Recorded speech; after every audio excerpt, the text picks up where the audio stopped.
2008-9 ये बहुत ही मतलब कहिए संक्रमण काल था उस समय पर, जब प्रधानमंत्री आदरणीय मनमोहन सिंह जी के नेतृत्व में अमेरिका के साथ न्यूक्लियर डील हो रही थी।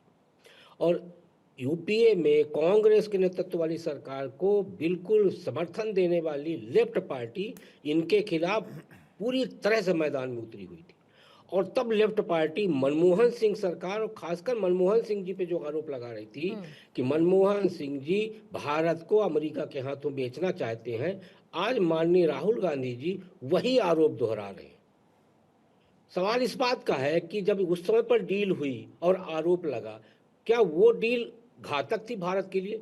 मुझे लगता है पूर्णिमा जी, हमें हर डील का नफा नुकसान देखना चाहिए। और किसी भी पार्टी की सरकार रही हो, भारत के साथ कभी अहित न की है और न करेगी। माननीय मनमोहन सिंह जी ने भी डील क्यों किया? क्योंकि न्यूक्लियर पावर की जरूरत थी भारत को। और आज 8-9 के समय पर की गई डील के कारण ही भारत को एक अच्छा खासा ऊर्जा केंद्र के रूप में विकसित होने का रास्ता बना है। तो क्या प्रधानमंत्री नरेंद्र मोदी को, जिसको कह रहे कंप्रोमाइज हो चुके हैं, आज जो फैक्ट शीट में बदलाव आया है वो क्या बताता है कि प्रधानमंत्री नरेंद्र मोदी कंप्रोमाइज हुए हैं या डोनाल्ड ट्रंप कंप्रोमाइज हुए?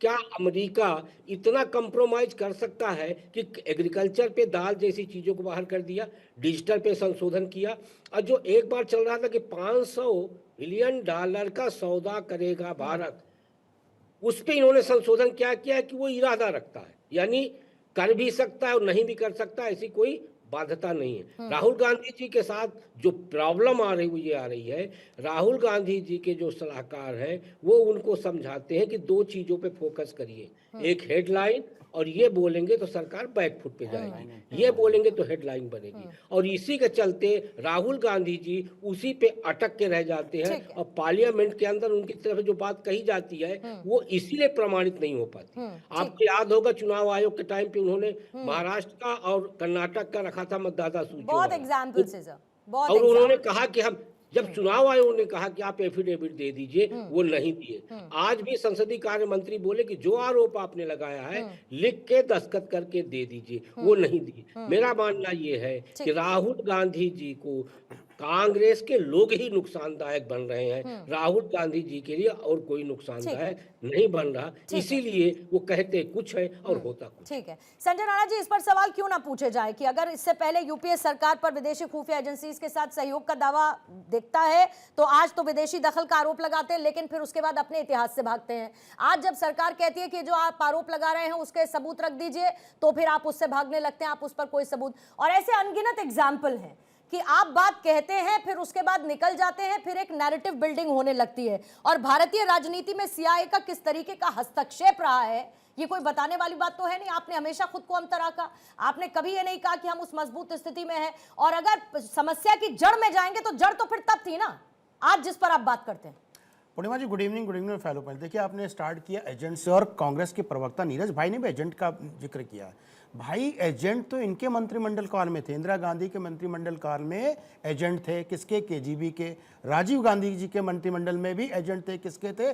केजीबी के। और मैंने बोलना है केजीबी के बुक में लिखा हुआ। और नीरज भाई ने बहुत अच्छी बात बोली, राहुल गांधी के बारे में अगर कोई बात कर रहा हो मूर्ख है, बिल्कुल सही बोला। शून्य को मल्टीप्लाई अगर शून्य से करेंगे तो उसका इक्वल टू शून्य होता है, यानी राहुल गांधी के बारे में बात करना ही इक्वल टू शून्य है।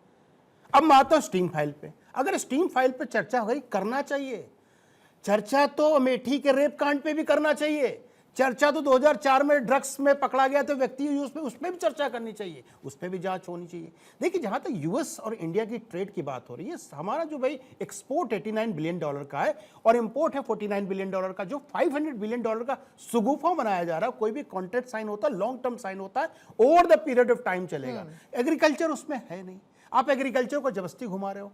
किताब लेके घूमते हो, लाल रंग की किताब जो जिसको संविधान बोलते हैं, ये व्यक्ति को ये नहीं पता संविधान की किताब में कितने पन्ने हैं, और जिस किताब को लेके घूम रहे थे वो भी खाली पन्ने में थे। हर जगह से आप धराशायी हो जाते हो। अभी शुक्ला जी ने क्या बोला, हेडलाइन बनने के चाह में बॉटम लाइन हो जाती है। इनके साथ यही समस्या है। राहुल गांधी इस समय देश के लिए समस्या है, और सबसे बड़ी समस्या राहुल गांधी कांग्रेस पार्टी के लिए है, क्योंकि कांग्रेस पार्टी का पतन अगर हो रहा है या पतन की तरफ जा रही है तो उसका सबसे बड़ा कारण राहुल गांधी खुद है। ये बताइए, चौकीदार चोर जाके सरेंडर कहाँ पे कर दिया? कोर्ट में। गलती हो गई, माई बाप माफ कर देना। राफेल गड़बड़, माँ बाप जाके कोर्ट में चरण स्पर्श, माई बाप माफ कर देना। चौक उसके बाद क्या बोले थे? फलाने जगह ये हुआ, जाते माफी। मोदी वाली माफी। अरे भैया कितना माफी मांगोगे? माफी वीर तो आपके पूरे पूर्वज रहे हैं, किसने नहीं मांगा? चाइना के सरेंडर हो गए थे आपके नाना जी, यूएन के सामने सरेंडर कश्मीर को लेके पहुंच गए थे आपके पूर्वज। तो भैया सरेंडर की प्रतिभा आपके अंदर है।